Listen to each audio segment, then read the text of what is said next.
구독자 여러분들 안녕하십니까? 어서 오십시오. 자, 오랜만에 오늘 유튜브 라이브 진행하는데요.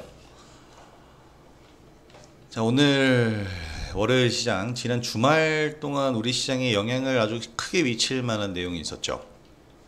그래서 오늘 월요일 장에 장 시작 전부터 굉장히 우울한, 암울한 분위기가 이제 시장에 좀 퍼졌었어요. 특히 프리마켓에서 뭐 석유 관련주, 그리고 해운, 그러니까 중동 리스크에 대한 반사이익 수혜주들이 오르고, 그 이외의 종목들이 모두 프리마켓에서 하락하는 모습을 보였는데, 결과적으로 오늘 제가 여기다가 요걸 쓰질 않았네요.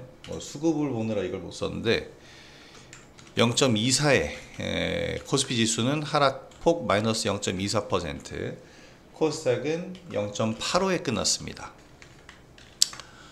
이렇게 마무리를 해줬는데 양시장 모두 하락한 건 맞지만 오늘 이 지수 캔들을 보면 양봉으로 끝났죠. 밑꼬리가 길게 달린 양봉으로 마무리가 됐는데, 이 얘기 자체는 뭐냐면 하락 출발한 건 맞아요. 제가 항상 요즘에 얘기했던 부분 있죠. 중동 지정학적 리스크가 분명히 악재는 맞아요. 이것은 악재고, 악재이기 때문에 시장이 하락하는 하락 쪽에 영향을 주는 것은 당연한데 그 낙폭은 제한적이다. 왜냐하면 중동 리스크가 뭐 한두 번도 아니죠. 벌써 지금 몇 번째입니까? 1년에 한 두 번 정도는 평균적으로 일어나는 것 같고, 중동 리스크 아마 지금 이 방송을 보고 계신 분들이 태어나기도 전부터 일어났어요. 이스라엘이라는 국가가 나오면서부터 생긴 거고, 이 리스크는 단 한 번도 해결이 된 적이 없습니다. 단 한 번도 해결된 적 없는 중동 리스크가 이제 와서 뭐 해결되기를 바라는 건 아니잖아요. 갑자기 손바닥 뒤집듯이 해결될 수 있을 만큼 그런 문제가 아니고 아주 뿌리 깊은 문제이기 때문에 해결이 안 돼요. 지금처럼 그림자 전쟁이라고 하죠. 대리전, 미국이 뒤에서 뒷배가 되는 거고, 서로 서방과 이 아랍 국가 간의 이런 대리전이 계속해서 벌어지고 있는 건데, 여기서 쉽게 이 시나리오가 어떻게 바뀌진 않습니다. 바뀌는 부분 하나가 나오는 건 이제 전면전으로 미군이 이제 이라크를 침공했듯, 또는 걸프전을 일으켰듯이, 아프간을 쑥대밭으로 만들었듯이, 그렇게 완전히 전면적으로 가는 거 아니고서는 굉장히 힘들고요. 그리고 그렇게 간다고 해도 미국이 이길이라는 보장이 없기 때문에 쉽게 전쟁을 일으키지는 못합니다. 이 얘기를 제가 항상 드렸고, 중동 지정학적 리스크가 지금 한 2주 정도 됐잖아요. 이제 이 정도 됐는데 사실 2주 정도 된 게 격화된 게 2주지 한 번도 해결된 적이 없어요. 그래서 이게 나왔을 때 물론 하락 출발하긴 했지만 결과적으로 다시 올라온다는 거예요. 조금 더 심해졌네. 그러니까 정도의 차이, 심각성의 차이인데, 이번에 미군이 참전을 하면서 굉장히 심각해졌죠. 그러면 이 심각성을 더해서 지수는 하락하는 게 맞아. 하지만 어느 정도 하락했다면 여기까지 인정. 그리고 여기선 저가 매수가 유입된다. 이렇게 시장에서 합의하는 합의점이 있는데, 그 합의점을 저는 오늘 찾은 거라고 생각을 합니다. 그래서 그 합의점 자체가 이제 오늘의 지수 포인트가 되겠죠. 코스닥 지수 오늘 낙폭을 2.3%까지 오전 초반에 10시 전에 키웠는데, 바로 이제 10시 이후부터는 저가 매수 유입되더니 아주 밑꼬리가 길게 달려있죠. 그리고 양봉으로 끝이 났습니다. 상승 전환은 바라지도 않았어요. 상승 전환은 더 어색해. 여기서 만약에 상승 전환돼서 790포인트 선 넘어가지고 이쯤에서 끝났다고 생각해 보세요. 더 어색하지. 그건 캔들이 좀 말이 안 되는 캔들이 나오는 거고, 훨씬 더 어색한 부분이고, 지금 이게 가장 알맞은 상태의 이상적인 형태의 캔들입니다. 코스피 지수가 그렇잖아요. 지금 상승 전환할 뻔했어요. 코스피 지수 상승 전환했으면 약간 숨 막히죠. 너무 높은 산에 올라와서 산소가 희박해. 이거 지금 숨이 좀 멎을 것 같은 그런 느낌이 들 정도야. 오늘 양봉 전환했으면, 아니 오늘 상승 전환했으면. 양봉 전환까지는 인정. 근데 이것도 코스피 지수 좀 너무 높아요. 지금 조정이 좀 필요한 상황입니다. 지난주 금요일날 필살기 방송에서도 제가 이런 얘기를 했는데, 모두가 상승하는 걸 원하겠지만, 여러분 모두가 상승하는 걸 원해서 이 상승이 쭉 나오면, 그 상승이 쭉쭉 나올 때 안 팔고 가만히 영원히 상승할 때까지 들고 있으면 의미가 있나요? 없죠. 판단 얘기잖아요. 그럼 누군가 팔 거야. 그렇게 해서 높게 올라가다가 누군가의 매도가 나와서 이식 매물이 터지기 시작하고 엑시트하는 분위기가 나오잖아요. 그러면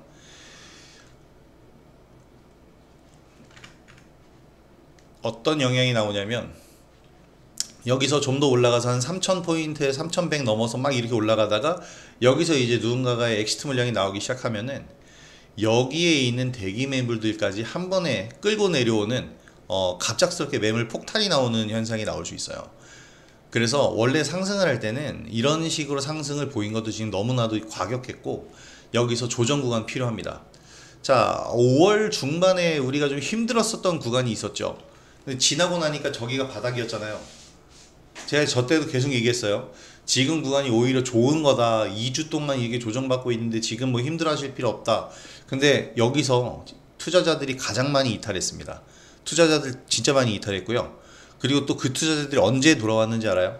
2900 넘어서 지난주에 코스피 3000P 얘기가 나올 때 그때 많이 들어왔습니다. 그걸 어디서 볼 수 있냐면 이 증시 주변 자금 추이에서 볼 수 있어요. 신용 잔고가 늘어난 시점. 갑작스럽게 18조 원 넘어서더니 쭉쭉 들어오죠. 지난 5월 달에 이제 조금 조정받았을 때 5월 달에 조정받는 구간에서는 뭐 물론 연초보다는 증가했지만 16조에서 17조 원 정도를 계속해서 유지하고 있었는데 이제는 20조 원 거의 턱 밑까지 왔죠. 증시 주변 자금이 이렇게 폭발적으로 늘어나고 있다는 거예요. 그게 이제 여기서 들어온 건데 여기서 증시 예탁 자금들도 굉장히 이 지수 올라온 폭에 비해서는 적다고 제가 얘기 드렸었죠. 이제 증시 예탁 자금도 60조 이상 65조 이제 지난주에 기록을 했는데 가장 많이 들어온 거죠. 자, 여기를 견디면서 보유하고 여태까지 올라왔어요. 이제 지금 들어오는 것은 사실 조금 또 이제 조정을 감안하고 들어오셔야 되는 겁니다. 그래서 제가 지난주 금요일에 뭐라고 그랬냐면 3000에서 2950 적어도 한 2900선까지 요 박스를 그려놓고 요 상태에서 계속 이렇게 박스권 움직임을 그려주는 것이 가장 좋고 그러다가 여기서 상승 흐름 나오는 것이 가장 이상적인 상승이다. 왜냐하면 그렇게 됐을 땐 여기서 하락했을 때 매물 지지대에 지지력을 받고 유지를 해줄 수 있기 때문. 근데 여기서 그냥 수직으로 올라가면 내려올 때 매물 지지대가 없기 때문에 그대로 고꾸라질 가능성이 높다. 이것을 우리는 주의해야 된다라고 제가 얘기를 드렸던 거예요. 자, 그래서 어쨌든 지금 지수 움직임은 상당히 좋은 움직임이고 제가 아까도 말씀드렸다시피 우리 시장은 생각보다 낙폭이 제한적이었습니다. 그리고 10시 이후에는 저가 매수 적극적으로 유입되면서 캔들 자체 양봉으로 전환이 됐죠. 우리 시장 강한 모습 확인이 됐고 이제 중요한 건 내일 미증시가 어떻게 되느냐. 내일 미증시가 만약에 뭐 폭락이 나온다면 그럴 수도 있잖아요. 지정학적 리스크는 정말 막말로 한 그 의사결정권자가 갑자기 확 횟가닥 돌아서 쏴버려 하면 그냥 끝나는 거예요. 그게 지정학적 리스크입니다. 정말 그 정도로 극단적으로 의사결정권자들에 의해서 한번 이 감정적으로 변화할 수 있는 부분이 지정학적 리스크란 말이죠. 그래서 함부로 예측을 하거나 이들의 판단을 절대적으로 우리는 신뢰할 수 없다라는 생각을 해야 됩니다. 그래서 어떤 상황이 나올지 모르니까 항상 확인하고 가야 되는 이런 측면이 필요해요. 물론 지금 가능성으로 보면 설마 전면전 하겠어? 저도 이 생각을 갖고 있어요. 지금 인플레이션이 아직 잡히지 않은 상태에서 중동 전면전으로 들어가면 원유 가격 급등합니다. 국제유가 급등하게 되면 인플레이션은 폭발적으로 증가해요. 지금 미국이 여태까지 돈을 못 풀고 있고 재정이 악화되고 있는 게 연준에서 금리를 고금리를 붙잡아 놓고 있기 때문인데 이 고금리를 붙잡아 놓으면서 자금이 돌지 않으면서 지금 증시 자체가 끌어올라오긴 올라왔지만 이것이 어떻게 보면은 되게 좀 위태위태하게 올라오고 있는 그런 상황이잖아요. 지금 모든 것이 기대감에 의해서 만들어진 현재의 위치인데 여기서 만약에 인플레이션이 지금 터진다, 급격하게 터진다 그러면 연준에서 금리 인하할 그 명분은 다 사라집니다. 오히려 금리를 더 올려야 될 상황이 올 수도 있어요. 그럼 증시 폭락 옵니다. 이런 상황을 만들겠냐고. 그 가능성을 생각해 보면 설마 전쟁은 안 하겠지라는 생각을 할 수 있는데 이거는 예측하고 이렇게 예측하고 대응하게 되면 굉장히 위험합니다. 그래서 우리는 이걸 확인하고 들어가는 버릇을 길러야겠죠. 그러니까 지금 내일 미증시가 어떻게 될지 확인 작업이 필요하다. 지금 뭐 미국 선물을 보더라도 그렇게 낙폭이 없어요. 하락을 그렇게 안 하고 오히려 오늘 이제 미 선물, 미 이민 나스닥 보면은 많이 줄이고 있습니다. 지금 오전보다도 거의 줄여놨고 낙폭을 상당히 줄여놨기 때문에 내일 미증시가 그렇게 생각보다 심각하진 않을 거예요. 그렇다고 한다면 내일 굉장히 활발한 장세가 또 나올 수 있겠죠. 근데 이제 우리 증시가 항상 선반영 되기 때문에 오늘 우리 증시가 끌어올라온 걸 선반영해서 내일은 또 반대 양상이 나올 수 있다는 것, 이런 부분들도 생각을 해줘야 됩니다. 그래서 그날의 대응 전략을 항상 개인 투자자 입장에서는 만들어 놓는 것이 맞아요. 그날 대응 전략 필요 없이 삼성전자 6만원에 사서 12만원 찍어놓고 여기 갈 때까지 안 볼 거야 라고 하시는 분들은 덮어놓고 안 봐도 되지만, 그건 개인 투자자로서의 매매 전략과 입장이 아니죠. 우리가 하루하루 이렇게 증시 체크하면서 오늘은 이렇겠구나에 대한 대략적인 방향은 생각을 해둬야 됩니다. 매일 매매는 하지 않더라도. 자, 오늘 수급 동향 보면 외국인 기관은 오늘 일단 얘네는 매뉴얼이에요. 중동 리스크가 터졌는데 매수할 이유 없고, 코스피 지수 지금 급격하게 올라와서 신고가를 지금 계속 갱신하고 있는데 여기서 더 불을 태우는 것, 중동 리스크에다가 신고가 자리인데 매수를 태우는 건 아니죠. 그래서 특히 기관 놈들이 많이 나갔는데 메인 기관 쌍끌이 매도 나갔고요. 오늘 개인이 1조 3천억 원에 달하는 매수세를 보였습니다. 1조 3,800억 가량 매수했는데, 그거 알죠? 지금 작년과는 정반대의 단어가 나오는 거. 작년에 이제 국장탈출 진흥순이라는 단어 많이 유행했잖아요. 지금 요즘에 반대로 나옵니다. 특히 지금 이 외국계, 그러니까 미국 주식에서 국내 투자자가 제일 많이 가지고 있는 게 테슬라. 근데 이 테슬라를 저가에 사서 들고 있는 게 아니라 작년 최고점 자리, 올해 최고점 자리들에서 매수해서 지금 제일 많이 보유하고 있다는 게 또 안타까운 점이고, 이제는 입장이 바뀌었잖아요. 이제는 그 자금들이 동학개미로 변신해서 국내 증시로 유입이 되고 있습니다. 이 이유는 뭐냐면 코스피가 3000P를 갔기 때문에 그래요. 이 3000포인트가 갖는 의미는 상징성이에요. 상징성이란 뭐냐면 마케팅이죠. 증시 홍보 효과가 나오는 거예요. 3000포인트야. 어느새 그렇게 올랐대? 지금이라도 사야 되는 거 아니야? 이런 생각을 갖게 하는 일종의 포모 현상을, 포모 심리를 자극하는 거죠. 그래서 나만 없나? 이 생각을 하게 하면서 매수를 하게 하는, 증시에 유입되게 하는 그런 효과인데 확실하게 보이고 있어요. 아까 보여드렸듯이 증시 주변 자금이 5월달 17조 원에서 지금 19조 원, 2조 가량 늘었고, 증시 예탁 자금은 10조 가량 늘었습니다. 이게 지금 더 폭발적으로 증가를 해줘야 돼요. 자, 코스닥 시장에서도 마찬가지의 수급 동향인데 외인 기관 매도폭은 좀 적죠. 이건 사고팔고 많이 했다는 거고, 양시장 모두 장 끝나갈 때쯤에 외국인들의 매도폭은 좀 줄었습니다. 오히려 기관들이 더 많이 팔고 있는데 이 부분에 대해서는 생각을 해봐야 될 것 같아요. 기관과 외국인 입장은 좀 다르니까. 기관들은 지금 차익 실현에 나서는 이유가 증시의 불안정화 이것 때문이 아니고 차익 실현을 하기 위해서입니다. 차익 실현하고 나서 더 사겠죠. 자, 그런 부분들 오늘 체크를 해볼 포인트입니다. 자, 내일 중요한 이슈가 미국 연준 위원들이 이제 FOMC 끝났으니까 그 기간이 끝났어요. 함구해야 되는 그 기간이 끝나서 이제는 자기들의 의견을 막 피력하고 있는데 확실하게 지금 나뉘고 있습니다.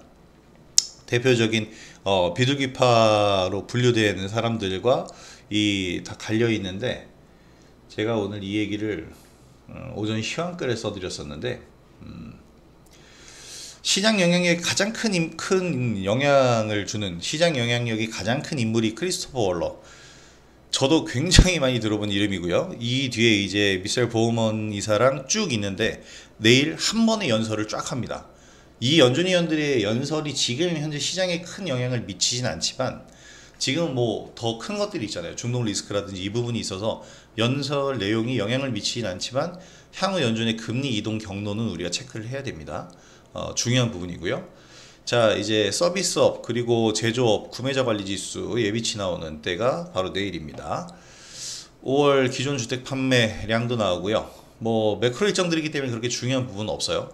경기가 확장 국면이냐 아니냐 뭐 이런 측면인데, 거듭 얘기 드리지만 지금 중요한 건 경기가 지금 확장이냐 이 위축이냐 그게 중요한 게 아니고, 과연 이 지금 중동 리스크가 어떻게 마무리될 것이며, 지금 중동 리스크에 또 가려져 있는데 여러분 지금 관세 협상이 안 끝났어요. 끝난 나라가 없거든요. 그리고 오늘부터 지금 전자제품, 가전제품에 대한 관세 50% 관세가 시작된다고 하는데 이 얘기도 지금 아무 소리 소문 없이 지금 지나가고 있죠. 이게 굉장히 중요한 문제입니다. 관세가 지금 시장에 주는 영향이 엄청나게 큰데 이 얘기에 대한 부분이 아무것도 없어요. 이렇다는 건 지금 중동 리스크에 다 이 관심을 뺏겠다는 건데, 제가 아까도 얘기했지만 가전제품과 철강까지 붙었네요. 제가 아까도 얘기 드렸지만 지금 트럼프가 이란을 공습한, 이란 핵시설을 타격한 이유가 전 이거라고 봐요. 그러니까 지금 관세 협상이 마무리가 안 됐고 이것 때문에 대내적인 비판 여론이 많은데, 이거를 잠재우기 위해선 전쟁만큼 좋은 이 가림막이 없죠. 지금 모든 사람들의 시선은 중동에 쏠려 있습니다. 자, 관심 섹터는 오늘 피지컬 AI라고 부르죠. 이제 로봇줄을 피지컬 AI라고, AI 로봇을, 휴머노이드 로봇을 일컬는 얘기인데 오늘 로봇주가 급등 나왔습니다. 이유가 뭘까요? 저 진짜 계속 찾아다녔거든요. 이유를. 일단 뭐 로보티즈에 대한 이슈가 있었어요. 자율주행 로봇 사업부를 분할했습니다. 로보티즈가. 오전 초반에 나온 기사인데 그러면 장초반 2% 상승이었거든요. 자, 그런 로보티즈가 어떤 모습을 보였냐면 엽기적인 상승 흐름을 보였죠. 딱 로보티즈네요. 분봉 흐름 보면 장 초반에 나온 뉴스예요. 그러니까 요때쯤 나온 뉴스가 되겠죠. 요때쯤 나와서 로보티즈가 이제 자율주행 로봇 사업을 분할한데 이것 때문에 그러므로 상한가한 거야? 절대 아니죠. 얘는 이제 10시에 나온 뉴스고 얘 때문에 오른 게 아닙니다. 아니 뭐 이거 자율주행 로봇 사업 분할을 하면서 뭐 무슨 어떤 장점이 있는데, 사실 이게 요즘에 이 기업 분할이나 이런 부분들 이제 제도적으로 좀 변화가 있을 텐데 이 부분에 저는 강점이 상한가까지 나올 건 아니라고 봐요. 그럼 뭐 때문인가? 자, 1시 이후부터 급등이 나왔거든요. 이유는 뭐였냐면 정확한 내용은 이겁니다. LG 출신의 과학기술부 장관이 지명이 됐어요. 그러면서 로봇주가 상승한 겁니다. 자, 근데 기사 내용을 우리가 잘 봐야 돼요. 기사 내용을 보게 되면은 뭐 로보티즈에 대한 내용이고요. 자, 이재명 대통령이 초대 과학기술정보통신부 장관 후보자로 배경훈 LG AI 연구원장을 지명했다고 합니다. 자, AI 미래기획실 수석에 하정우 그 네이버 AI 혁신센터장을 임명했잖아요. AI 수석에 청와대 AI 수석실이라는 걸 신설한 다음에 네이버에서 AI 센터장을 데려와서 수석으로 앉혔는데, 과학기술정보통신부 장관에는 LG AI 연구원장을 지명을 했어요. AI 쪽으로 정말 이 정부는 지금 방향 잡은 건데, 문제는 이 분이 지난 이력을 보면은 삼성 탈레스를 지나쳐서 왔는데, 이 삼성 탈레스와 SK텔레콤에서 AI와 로봇 그리고 빅데이터 연구를 거쳤습니다. 자, 여기 삼성 탈레스에서 자율무인 로봇을 연구한 영향이 있다고 합니다. 연구를 했대요. 이 영향이 이제 로봇 산업을 활성화할 거다라는 기대감인데, 사실 이건 정말 언론이 만들어서 코골인데 귀에 걸었고 귀걸인데 코에 건 것밖에 안 돼요. 사실 뭐 이게 그렇게 큰 중요한 이슈는 아니에요. 그러니까 이분이 지명이 된 게 중요한 게 아닌 게 아니라 이분의 이력 중에 로봇이 들어가 있다라는 걸 부각을 시킨 거잖아요. 이거는 조금 생각을 해봐야 됩니다. 왜냐면 지금 2016년 이후에 LG그룹에서 전부 뭘 했냐면 AI 연구원장을 했어요. 그러니까 어떻게 보면 로봇이 아니고 AI 쪽 전문가라는 거죠. 그래서 AI 쪽으로 전문적이니까 AI 수석실과 함께 연계된 과학기술정보통신부를 만들겠다라는 의도인데, 사실 AI가 발전해서 AI 기술력을 확보하면 이것은 로봇으로 연결이 되는 게 맞아요. 인류 기술의 끝이 제가 어디라고 그랬어요? 휴머노이드 로봇이라고 그랬죠. 인간과 똑같은 걸 만들어내는 것, 신을 흉내내는 것, 이게 이제 인류 기술의 끝이에요.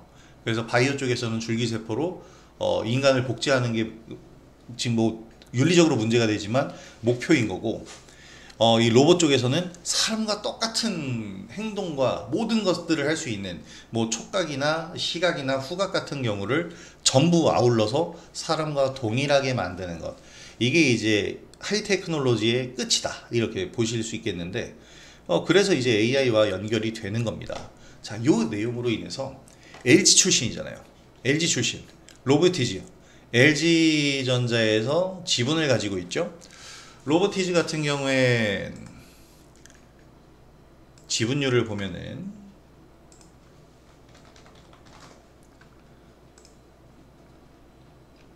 LG전자에서 약 7.4%.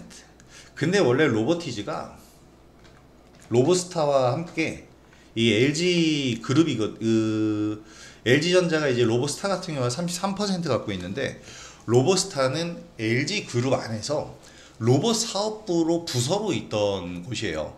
그 부서로 있던 곳이 경영난이 왔을 때 로봇 사업부를 어떻게 보면 돈이 되는 기업 부분이 아니잖아요. 그래서 정리하면서 어떻게 보면은 저도 그때 그 사람들의 관계는 모르지만 정리하면서 그 사업부가 없어졌고요. 그 사업부가 나와서 로보스타를 차린 거예요. 물론 이제 지분율을 보면은 그때 나올 때 LG전자로부터 투자금을 받았겠죠.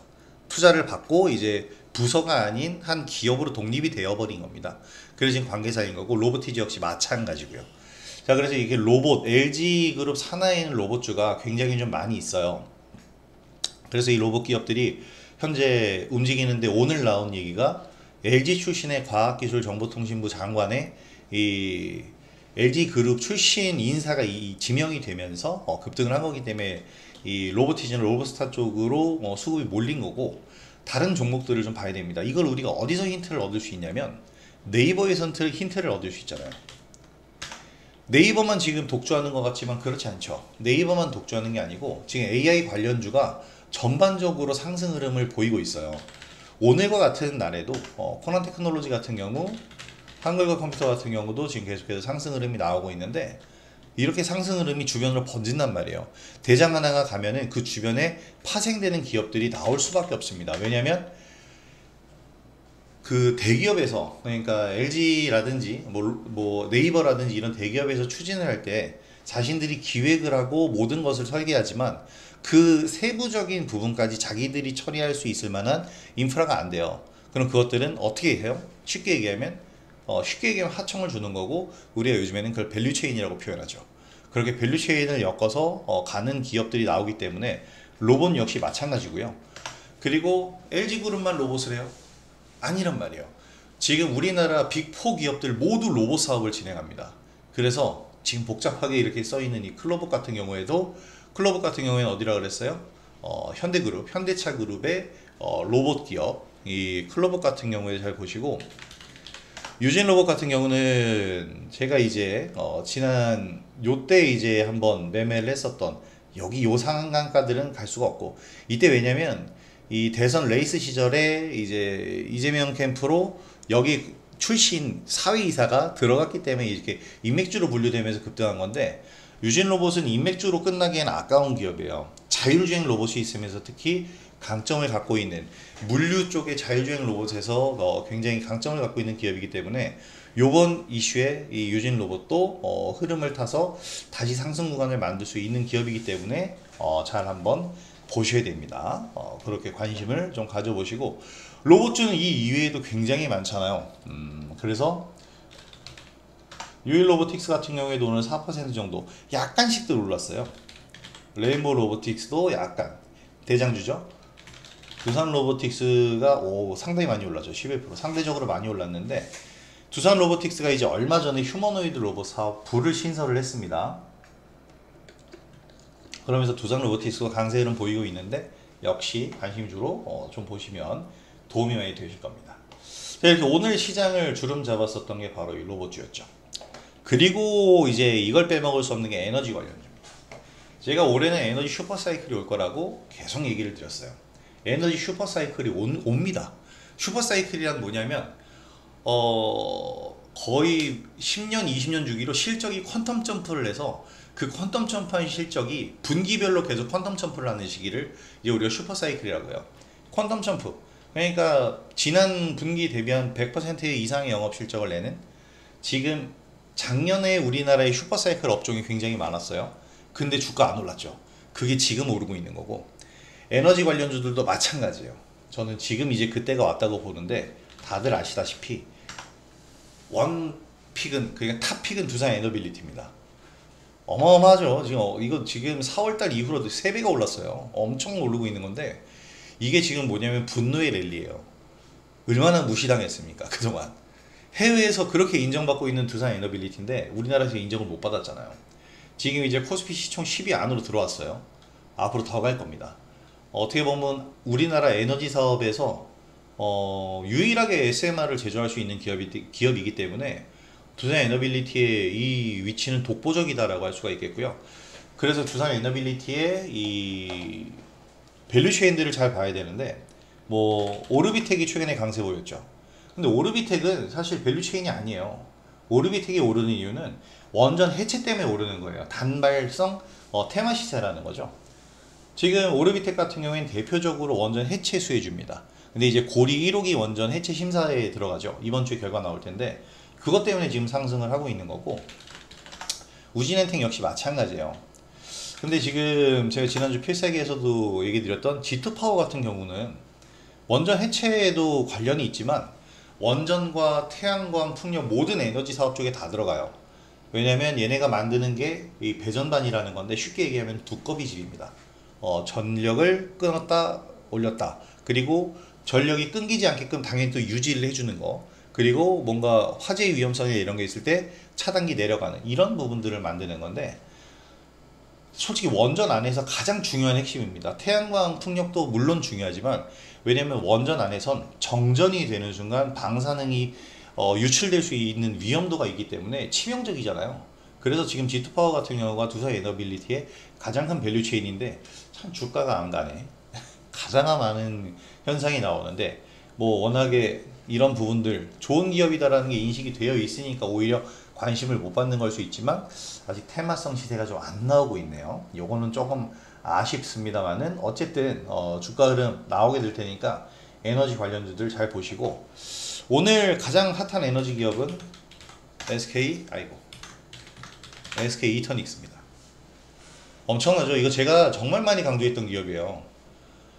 작년 그 신규 상장했을 때부터 제가 굉장히 강조했었고 우리 수익을 좀 많이 냈다가 잔량 그대로 묶인 채로 계속 온 그런 종목인데 왜 제가 이 종목을 이렇게 강조했냐면 신재생 에너지랑 뭐 원전 크게 두 개로 나누고 있는데 신재생 에너지 쪽에서도 나뉘어요. 뭘로 나뉘냐면 태양광과 풍력으로 나뉩니다.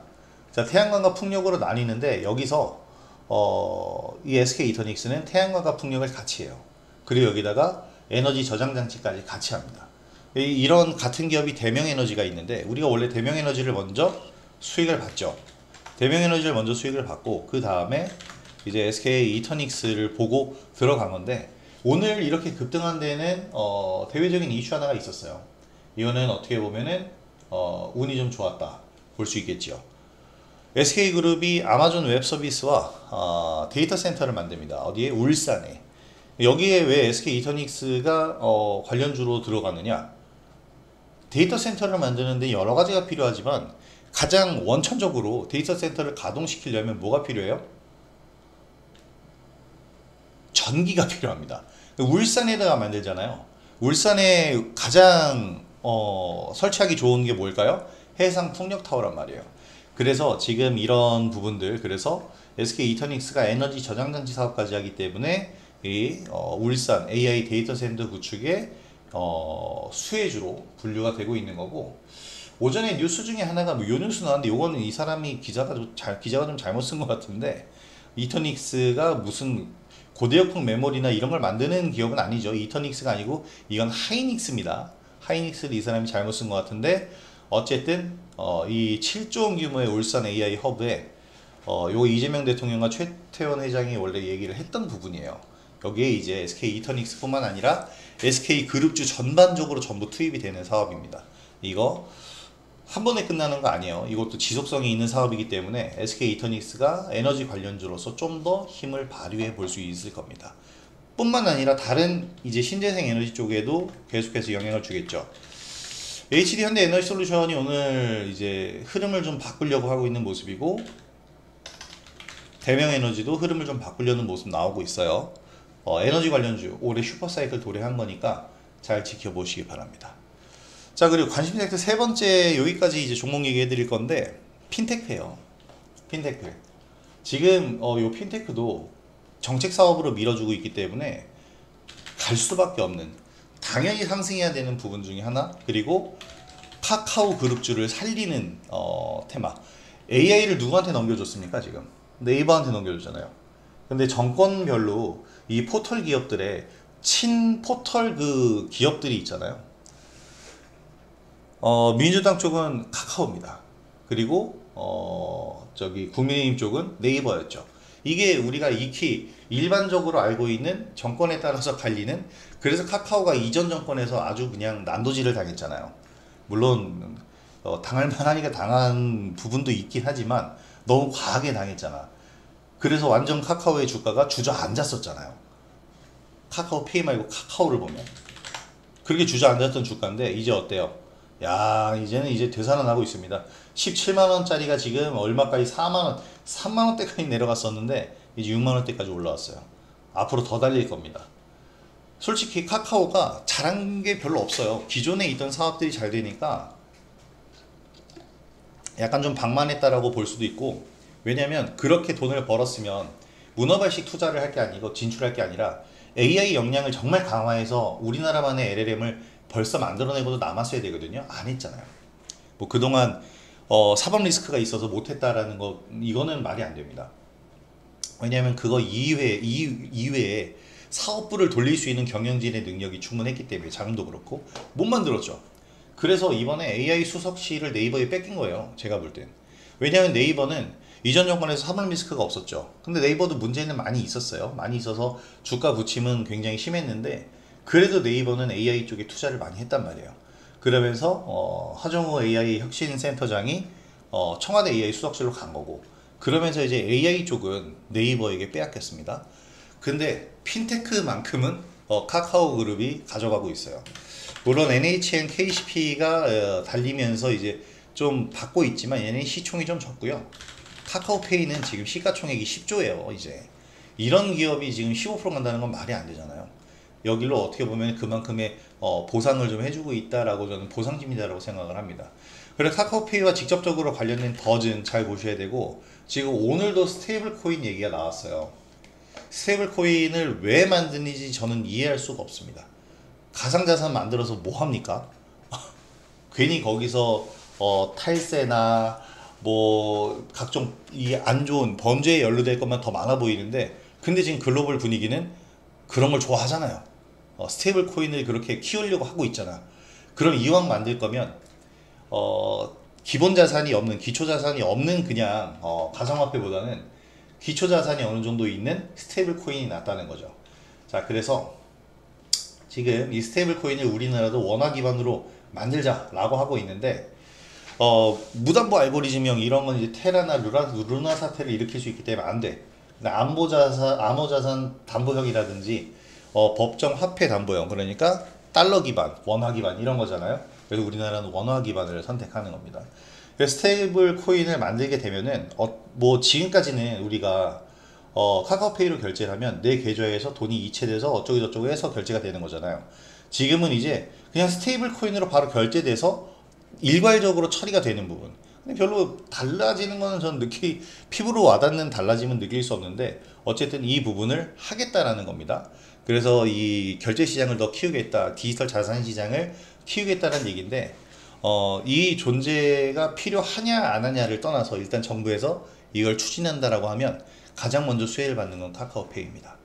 자, 그리고 오늘 위메이드 같은 경우에도 그냥 국제 통화에서 환율에 대한 부분이, 환전에 대한 부분에 어떻게 보면 약간 손해보는 부분이 있잖아요. 이 부분을 가상화폐를 활용하게 되면 원화도 가상화폐로, 달러도 가상화폐로 바꿔서 거래를 하게 되면 그냥 정말 정상적인 거래가 되고 빠른 거래가 되니까, 그래서 이제 이걸 추진하는 건데, 원화 기반 스테이블 코인을 하겠다라고 이제 정부에서 얘기를 한 이후에 지금 위메이드가 요 얘기를 내보내면서 지금 급등을 하고 있습니다.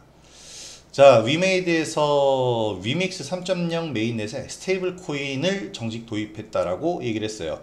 USDC.2 이 USDC가 달러 기반 스테이블 코인입니다. 자, 여기 나오죠. 달러를 준비금으로 하는 스테이블 코인이다. 글로벌 결제 수단으로 구상하고 있는데 이것을 이제 접목하면서 위메이드 같은 경우에는 오늘 가격 제한폭까지 위메이드 맥스가 이제 떠올랐다가 약간 좀 밀려 있는데 굉장히 상승을 크게 했어요. 위메이드가 세 기업이 있죠. 위메이드는 지금 위믹스부터 빨리 살려야 될 텐데 이런 것들로 인해서 좀 살아나게 된다면 위메이드도 예전에 이 명성을 되찾을 수 있는 그런 모습이 나올 겁니다. 굉장히 여러 개를 말씀드렸는데 저는 뭐 SK 이터닉스 뭐 잘했고 K사인을 좀 봤는데 여러분들도 다양한 종목들 한번 찾아보시는 것도 재미가 있으실 거예요. K사인 지금 핀테크 얘기 드렸는데 이 스테이블 코인 가장 중요한 게 뭘까요? 당연히 보안이죠. 그래서 지금 핀테크 스테이블 코인에선 금융 보안 솔루션 기업들이 각광을 받고 있고요. K사인이 그 중에 하나입니다.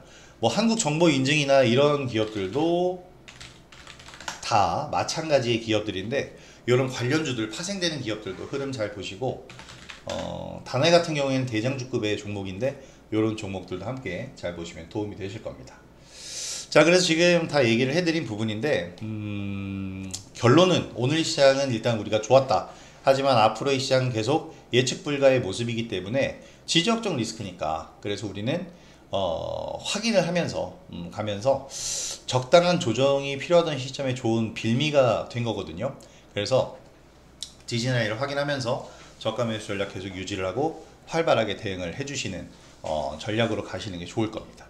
지금은 사실 제가 8월 15일까지다 이 2달 동안 엄청나게 좋은 장이다 계속 얘기를 드렸는데 그 얘기를 드리는 그 매 순간 지금 지수가 고점을 갱신하면서 계속해서 초급등을 보이고 있습니다. 너무나도 좋은 장이잖아요. 이제서야 증시 예탁금 증가하고 서학개미들 동학개미로 변신해서 지금 오고 있거든요. 근데 제가 언제부터 얘기했어요? 올해 초부터 얘기했고 5월달 이 조정받았던 구간에도 계속 얘기 드렸습니다. 지금 이렇게까지 올라왔죠. 여기서 더 갈까요? 전 더 간다고 봅니다. 더 가요. 더 가게 될 수밖에 없고 또 더 못 가더라도 종목이 갑니다. 종목은 갈 수밖에 없어요. 지금 여기까지 올려놓은 건 시총 상위주들이고 아직 상승하지 못한 개별 종목들이 너무 많아요. 그래서 기회는 아직도 풍부합니다. 지금 이렇게까지 올라온 건 지수잖아요. 시총 상위주들이란 말이에요. 근데 그 시총 상위주들의 블록체인 밸류체인 기업들은 아직 많이 못 올랐습니다. 못 오른 기업들이 많아요. 그런 기업들을 제대로 선별해 드릴 테니까 구독자 여러분들도 지금 시장 외면하지 마시고 활발하게 동참하셔서 지금 수익 확보 충분히 나서 보시기 바랍니다. 자, 그리고 여러분들 수익 확보하시는데 제 영상이 많이 도움이 되셨으면 좋겠고요. 오늘 영상도 도움이 되셨다면 구독하기와 좋아요 한 번씩 부탁드리겠습니다. 자, 오늘 오랜만에 유튜브 라이브로 진행을 해봤는데 제가 채팅을 볼 수가 없어요. 그래서 채팅을 보진 못했는데 그래도 오늘 영상 시청해 주신 분들 구독자 여러분들 정말 감사드리고 다음 기회에 또 영상 유튜브 라이브를 진행해 보도록 하겠습니다. 자, 전 그리고 매일 이제 유튜브를 올리고 있기 때문에 유튜브 영상 많이 활용해 주시도록 하시고요. 영상을 보시면서 제가 종목 설명이나 시장 설명 드리는 거 활용 가능하실 거고 조금 시장 대응을 하기 막상 어렵다 그러면 텔레그램 커뮤니티를 통해서도 많이 도움을 받으시기 바랍니다. 자, 그럼 오늘 영상은 여기서 마무리하도록 하겠고요. 오늘 영상 시청해주신 구독자 여러분들 정말 감사합니다. 저는 다음 영상으로 다시 돌아오도록 하겠습니다. 자, 김원웅 대표였습니다. 감사합니다.